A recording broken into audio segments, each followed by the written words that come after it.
commentator and contributor to Islamika magazine.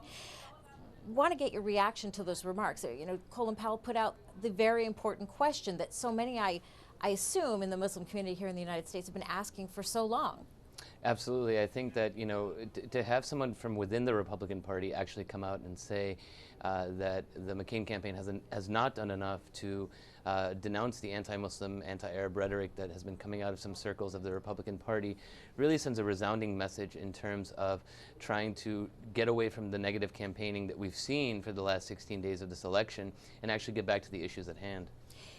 Is there any dialogue, though, within the community that's asking or saying it's fantastic that Colin Powell is finally injecting this and asking these questions in the campaign, but given his high profile, couldn't he have done it a little sooner?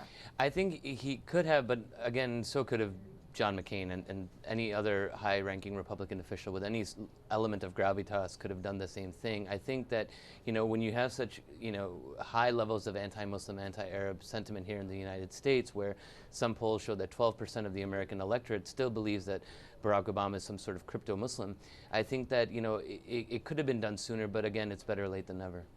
Better late than never, but if the goal is to try and get Barack Obama elected, certainly sooner would have been better. It would have, and I think that, you know, Colin Powell's endorsement today really, really strikes right to the independent sector of American society, those who are not avowed partisan Democrats or Republicans, those who are undecideds in this election. I think that, you know, in Florida, in Ohio, in Pennsylvania, and other key battleground states, I think the Powell endorsement will ring very, very loudly.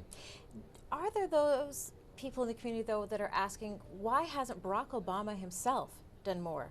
I think there has been a level of discussion within the community as to, you know, Barack's outreach to the American Muslim community. We know that he's visited churches and synagogues, but he has yet to visit an American mosque. Unfortunately, I think that, you know, because of the politics of fear that we've seen in this campaign, any sort of outreach to the Muslim community, you know, is only unfortunately going to stoke the fuels of this, you know, politics of fear and anti-Muslim sentiment. But Barack Obama had no problem admitting that he had at one time used illegal drugs.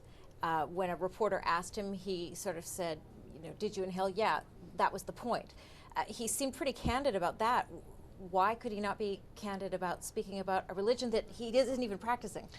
It's a very good question. I think a lot of it, again, goes to, you know, the whole visceral response in terms of the politics of fear. We still live in a post-9/11 America. Anytime that you bring up terrorism, national security, these sorts of, you know, catchphrases, you know, Americans tend to have a sort of visceral knee-jerk response to it. And I think that, you know, again, I think he But doesn't that mean that there's the concern Barack Obama is also perhaps going to have a weak-kneed response if he is to become the next president? I mean, this is a sign of, you know, taking the bull by the horns and a potential show of leadership, and it's just not happening. Well, I think, you know, at the end of the day, his game plan right now is to get elected. He has to reach 270 electoral votes on November 4th in order to get into the White House. You know, what he does in terms of policy once he gets there is obviously going to be dictated by whether or not he actually gets elected. And, you know, he's a Chicago politician, and I'm from Chicago also.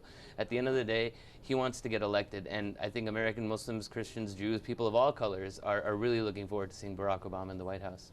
All right, we're going to have to leave it there. Thank you for your thoughts. Appreciate it. To other news now, and up to 27 people have reportedly been killed when Taliban fighters ambushed a bus in southern Afghanistan. The Taliban say it was Afghan military who were aboard the bus, but local officials say it's civilians who died in the ambush, which happened about 40 kilometers from Kandahar. The bus was traveling between Kandahar and Helmand. Pakistani forces have carried out airstrikes in the northwestern Swat Valley. The Al Jazeera